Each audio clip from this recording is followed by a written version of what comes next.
नमस्कार, मैं हर्षित तिवारी।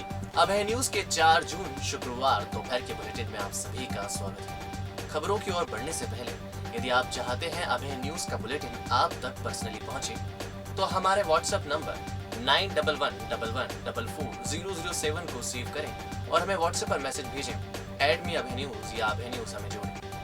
आइए अब देखते हैं आज की कुछ प्रमुख खबरें। इस बुलेटिन के प्रायोजक हैं आर के निवास बाय आर के डेवलपर्स। शानदार घर खरीदें अब अपने बजट में। देवास जिले के खातेगांव के एसडीएम संतोष तिवारी महिला फूड इंस्पेक्टर प्रियंका अग्रवाल को न सिर्फ मोबाइल पर अश्लील मैसेज भेज रहे थे, बल्कि कॉल कर उन्हें अपने रूम पर आने का दबाव भी बना रहे थे। कलेक्टर चंद्रमौली शुक्ला ने एसडीएम को पद से हटा दिया है। शिकायत की जांच के लिए टीम भी गठित कर दी गई है। प्रियंका अग्रवाल ने मीडिया को बताया कि एसडीएम संतोष तिवारी उन्हें मोबाइल पर अश्लील मैसेज भेजते हैं। कई मर्तबा बगैर काम के उनके ऑफिस आ जाते हैं। अग्रवाल के मुताबिक तिवारी उन्हें अपने रूम पर आने का भी कहते हैं। एक बार तो उन्होंने गंदे तरीके से उन्हें छुआ भी था। तिवारी की हरकतों से फूड इंस्पेक्टर बहुत डर गई और उन्होंने इंदौर में रहने वाले पति को बुलाया। इसके बाद कलेक्टर चंद्रमौली शुक्ला को शिकायत की। कलेक्टर ने तिवारी को खातेगांव से हटा दिया। उनकी जगह त्रिलोचन सिंह को एसडीएम नियुक्त कर दिया। इस मामले में एसडीएम संतोष तिवारी ने अपनी सफाई देते हुए कहा कि उन पर लगाए गए आरोप बेबुनियाद हैं। गेहूं उपार्जन कार्य में 150 क्विंटल की धांधली मिली थी, इसलिए उनके खिलाफ साजिश रची जा रही है। फूड इंस्पेक्टर जांच से बचने के लिए गलत आरोप लगाकर उन्हें ब्लैकमेल कर रही है। इस संबंध में मेरा कहना यह है कि अभी चूँकि पिछले 2 महीने से उपार्जन का कार्य और फ्री राशन वितरण का कार्य चल रहा है, तो उसमें कई जगह शिकायतें प्राप्त हुई थी। कलेक्टर साहब को भी शिकायत की गई थी, माननीय विधायक जी को शिकायत की गई थी, सीएम हेल्पलाइन में भी शिकायत की गई थी। तो उनकी जांच के लिए भेजा तो उसमें कुछ ऐसा पता लगा कि जांच में गड़बड़ी की गई और एक बागदा स्वसहायता समूह द्वारा खरीदी जो की जा रही थी, उसमें 2-3 किसानों का करीब 150 कुंटल गेहूं इधर उधर हुआ। वो लोग शिकायत कर रहे थे हमारा गेहूं दिया है हमने और इन्होंने बिल बना के नहीं दिया। तो इस संबंध में 1-2 बार डांट डपट की गई, भाई काम आप कायदे से करिए। इस वजह से ये सब साजिश है मेरे खिलाफ, पूरे आरोप लगाए जा रहे हैं इनके द्वारा। और ऐसा भी सुनने में आ रहा है कि भाई इस तरह के आचरण के पहले भी रहे हैं, लोगों को अधिकारियों पर आरोप लगाना, ब्लैकमेल करना, और इसी वजह से ये टर्मिनेट भी हुए थे और उसके बाद हाईकोर्ट वगैरह से जीत के द्वारा सर्विस में आए, ऐसा सुनने में आ रहा है। और जो भी आरोप हैं पूरी तरह से गलत तोड़ है। उन्होंने ये बताया है कि इसकी रिकवरी हो जाएगी, तो मैं अभी वो हार्ड डिस्क लेकर इंदौर जा रही हूँ। वो हार्ड डिस्क में जो वीडियो है उसे एक तरफा पूरा डिसीजन हो जाना है। एविडेंस जो मैं बता रही हूँ, जो समय के साथ मैं बस अपने वरिष्ठतम अधिकारियों से ये आशा रख रही हूँ कि उनको कड़ी से कड़ी सजा मिले ताकि वो आगे कुछ नहीं कर पाए। और जो यहाँ पर जो जांच दल बैठे, पूरी जांच दल होगी जो अपने सीसीटीवी कैमरे से निकलेगा, कॉल रिकॉर्डिंग, व्हाट्सएप चैट, ये सबसे बड़ा सबूत है। अगर मैं गलत हूँ तो मुझे सजा मिले। इंदौर की ग्रीन पार्क कॉलोनी के पास स्थित गरीब नवाज झोपड़पट्टी में शुक्रवार तड़के 2 युवकों की सोते समय हत्या कर दी गई। इनका बस्ती में ही रहने वाली 2 महिलाओं से जमीन को लेकर विवाद चल रहा था। बस्ती में रहने वाले नईम एवं छोटू का अमरावती वाली कमर जान एवं उसकी मां जुबेदा से एक प्लॉट को लेकर विवाद चल रहा था। ये प्लॉट बस्ती में ही है और इस पर कमर जान गुरुवार को फेंसिंग करवा रही थी। दोनों पक्ष प्लॉट पर अपना अपना दावा करते रहे हैं और गुरुवार रात भी इनके बीच जमकर विवाद हुआ था। शुक्रवार तड़के नईम और छोटू पर सोते समय धारदार हथियारों से हमला बोला गया। हमले में नईम की मां खुर्शीद भी घायल हो गई। बस्ती वालों के मुताबिक सुबह 5 बजे शोर सुनकर उनकी नींद खुली, तब तक हमलावर भाग चुके थे। कमर जान और उसकी मां जुबेदा 5 साल पहले बस्ती में रहने आई थी। उसके बाद से दोनों माँ बेटी प्लॉटों पर कब्जा करने में लगी हैं। अब तक वह 6 प्लॉटों पर कब्जा कर चुकी हैं। डर के मारे इनके रास्ते में कोई नहीं आता, क्योंकि दोनों माँ बेटी लोगों को झूठे प्रकरण में फंसा देती है। नईम और छोटू के खिलाफ दोनों छेड़छाड़ और रेप का प्रकरण दर्ज करवा चुकी हैं। बस्ती में ही रहने वाले रफीक और मंजूर को भी इन्होंने झूठे प्रकरण में फंसा दिया था।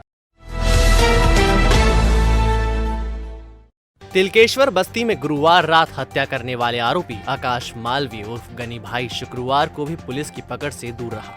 उसने खिलचीपुर नाका निवासी महेश बागरे की गुरुवार रात बस्ती में चाकू मारकर हत्या कर दी थी। महेश अपने साड़ू से मिलने तिलकेश्वर बस्ती आया था। इसी दौरान उसने आकाश के घर के सामने उल्टी कर दी थी। गुस्से में आकाश बाहर निकला और महेश से विवाद करने लगा। इसी बीच आकाश का भाई और उसका दोस्त जुबेर भी आ गए, तो विवाद और बढ़ गया।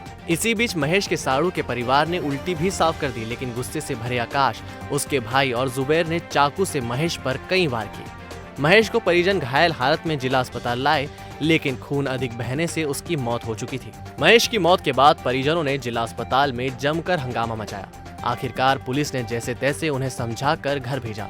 पुलिस ने आकाश की तलाश में कई जगह दबिश दी, लेकिन वह पकड़ में नहीं आया।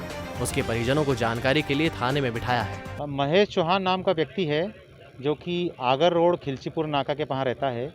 अपने रिश्तेदार तेजू के यहाँ पर ये आया था तिलकेश्वर कॉलोनी में। यहाँ पर थोड़ी देर बाद में इन्हीं की गली के बाहर एक आकाश नाम का व्यक्ति है, उसके घर के बाहर महेश से उल्टी हुई। उसी चीज़ को लेकर इन लोगों में विवाद हुआ और बाद में आकाश ने जो है महेश चौहान को चाकू से वार किया, जिससे उसकी चोट से मृत्यु हो गई। अभी रिश्तेदार के यहाँ पे आने की जानकारी मिली है। अभी प्रकरण की जांच चल रही है और नए तथ्य आएंगे तो आपको अवगत कराया जाएगा। उन्हेल रोड पर मिली युवक की लाश की शिनाख्त शुक्रवार को भी नहीं हो सकी। डिकम्पोज होने से शव पीएम के लिए इंदौर भेजा गया है। पीएम रिपोर्ट के बाद ही साफ होगा कि युवक की मौत कैसे हुई। गौरतलब है कि रुई और गढ़ा के बीच गुरुवार शाम युवक की लाश मिली थी। उसके कंधे और सिर पर चोट के निशान थे। हाथ पर मेहंदी से तनु लिखा है। आसपास के इलाकों में युवक की पहचान की कोशिश की, लेकिन सफलता नहीं मिली। महाकाल चौकी पर लंबे समय से तैनात नगर सैनिक बलराम पाटीदार सेवानिवृत्त हो गए। उनकी सेवा प्रशंसनीय रही। चौकी प्रभारी राजेश कुमार यादव ने इस उपलक्ष्य में सम्मान समारोह आयोजित किया। उपस्थित लोगों ने पाटीदार के कार्य की प्रशंसा की और हार पहनाकर स्वागत किया। पाटीदार को स्मृति चिन्ह भी भेंट किया गया। कोरोना महामारी में सार्थक भूमिका निभाता अमलतास हॉस्पिटल। यहाँ है 550 बिस्तरों वाला सर्व सुविधा युक्त कोविड वार्ड, जिसमें 100 बेड का आईसीयू और 450 बेड ऑक्सीजन सुविधा से लैस है। अमलतास इंस्टीट्यूट ऑफ मेडिकल साइंस के संस्थापक सुरेश सिंह भदौरिया व चेयरमैन मयंक राज सिंह भदौरिया के मार्गदर्शन में हॉस्पिटल की ट्रेंड स्टाफ और अनुभवी चिकित्सकों की टीम हर पल मरीजों की सेवा के लिए तैयार रहती है। ये पहला ऐसा हॉस्पिटल है जहाँ का एक भी स्टाफ संक्रमित नहीं हुआ।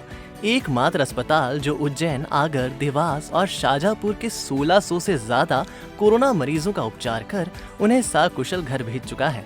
हर वक्त है आपके साथ अमलतास हॉस्पिटल।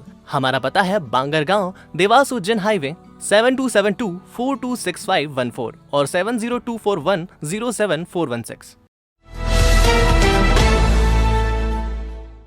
शराब ठेकेदार अनुराग ठाकुर और उसके साथियों ने बरोठा रोड पर राजोदा खेताखेड़ी के बीच स्थित यारोदा ढाबा के संचालक धीरज सिंह ठाकुर पर शराब बेचने का दबाव बनाया। संचालक ने ऐसा करने से मना किया तो ठेकेदार और उसके साथियों ने ढाबे में तोड़फोड़ की और कर्मचारियों को बेतहाशा पीटा। आरोपियों ने गोलियां भी चलाई। इससे आदित्य ठाकुर घायल हो गया। उसे हाथ और कमर में छर्रे लगे हैं। ठेकेदार अपने साथ ही आकाश खिंची और गुर्गों के साथ ढाबे पर आया था। पहले इन सब ने अवैध शराब बिकने की आशंका में पूरे ढाबे की तलाशी ली। जब कुछ नहीं मिला तो तोड़फोड़ कर दी। आरोपी डस्टर से आए थे। मारा पीटी में ढाबा कर्मचारी राहुल सिंह एवं महेंद्र सिंह को भी चोट आई है। इन्हें डंडों से पीटा गया। तोड़फोड़ और गोली चलाने के बाद आरोपी डस्टर वाहन छोड़कर भाग गए। घायलों को देवास जिला अस्पताल लाया गया। यहाँ गंभीर हालत को देखते हुए आदित्य ठाकुर को इंदौर रेफर कर दिया है। अनुराग ठाकुर करके उसके साथ 3 गाड़ी उधर आए और बोले हमको दारू दे। मैंने दारू का मना कर दिया कि मेरे पास दारू नहीं है। इसलिए मैं मारपीट करने लगे। वो हमारे उस्ताद को मारा, वही जाके खाने पे है। ये मेरे को मारा, यहाँ भी लगी, मेरे को मारा उसने। ये परिवार के लोग फिर इतने में आए और उनको छुड़ाने की कोशिश की तो उन्होंने गोली चलाई। ढाबे पे आए वो और वो दारू बोले हमारी दारू बेचना, हमारा एरिया चालू करना, हमारा ठेका हुआ है। ये वो अनुराग नाम था। बस ऐसे ही वो बातचीत हुई, वो मारने लग गया बस वो। तो उनका ऐसा आरोप है कि जो नए शराब के ठेकेदार हैं उनके लोगों के बीच में विवाद हुआ था, जिसमें इन्होंने आरोप लगाया है कि उन्होंने गोली चलाई है। इसमें जो घायल है वो अभी इंदौर रेफर हो गया है और उसका भाई जो अभी जस्ट थाने आया है रिपोर्ट करने के लिए कार्रवाई कर रहा है। नागदा शहर के वार्ड नंबर 24 में विधायक प्रतिनिधि स्वदेश क्षत्रिय ने गरीब बस्तियों में फलों का वितरण किया। यहाँ जरूरतमंदों को फल बांटे गए। करीब 300 लोगों को तरबूज बांटा गया। गौरतलब है कि सुदेश एवं उनकी मित्र मंडली लॉकडाउन के दौर से लगातार सक्रिय है। वह शहर में सेवा के कई काम कर रही है। मैं सुदेश कुमार क्षत्रिय आज वार्ड नंबर 24 में फल का वितरण किया जा रहा है। माननीय वरिष्ठ विधायक दिलीप सिंह गुर्जर साहब के दिशा निर्देश के अनुसार हम सभी कांग्रेस कार्यकर्ता वार्ड में कार्य कर रहे हैं एवं उनके उत्तम स्वास्थ्य की हम कामना करते हैं कि वो जल्द से जल्द ठीक हो और हमारे बीच आएँ। बावड़िया के पुराने शमशान की बाउंड्री तोड़ने वाले कांग्रेस के प्रदेश महामंत्री प्रदीप चौधरी की गिरफ्तारी पर उनके समर्थकों ने थाने पर जमकर हंगामा मचाया। उन्होंने पुलिस मुर्दाबाद के नारे लगाए और गिरफ्तारी को गलत ठहराया। गौरतलब है कि 3 दिन पहले बावड़िया शमशान की बाउंड्री प्रदीप चौधरी और उनके समर्थकों ने तोड़ दी थी। यह लोग बावड़िया शमशान को फिर से चालू करने की मांग कर रहे थे। गुरुवार रात जैसे ही प्रदीप चौधरी को औद्योगिक थाना पुलिस ने गिरफ्तार किया, उनके समर्थक थाने पर एकत्र हो गए और हंगामा मचा दिया। घेराव की जानकारी मिलने पर पुलिस के वरिष्ठ अधिकारी भी मौके पर पहुंचे और लोगों को समझा बुझाकर रवाना किया। शुक्रवार को मेडिकल के बाद चौधरी को कोर्ट में पेश किया गया।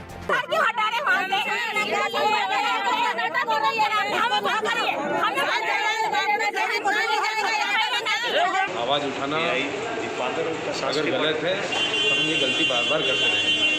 अब ये तो सत्ता में बैठे जनप्रतिनिधि सोचे उनको क्या करना है। हम तो हमारी लड़ाई जो है वो निश्चित जब तक हम सफल नहीं हैं तब तक लड़ाई करें। इसको लेकर कुछ लोग उनके जो समर्थक हैं वो विरोध प्रदर्शन में आए। अभी क्या स्थिति है सर? क्योंकि विरोध प्रदर्शन जारी है। शांति है, अभी वो लोग बाहर हैं और शांति है, कोई विषय नहीं।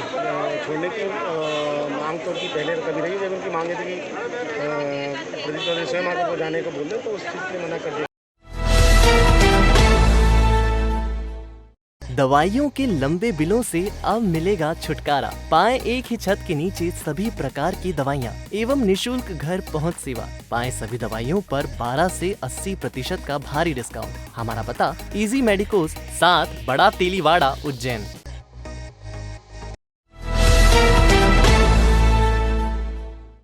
वायरस के प्रभाव को कम करने के लिए करवाएं अपने ऑफिस, घर, दुकान, क्लिनिक, गोडाउन, 4 व्हीलर्स गाड़ियों का उच्चतम क्वालिटी के केमिकल से सैनिटाइजेशन और करें अपनी और अपनों की सुरक्षा। मनीष केमिकल्स, पांड्या खेड़ी, उज्जैन। तो आपने देखा हमारा बुलेटिन। आपको हमारा बुलेटिन कैसा लगा, इसका फीडबैक कमेंट सेक्शन में जरूर दीजिएगा। कल फिर मिलेंगे नए बुलेटिन के साथ। नमस्कार।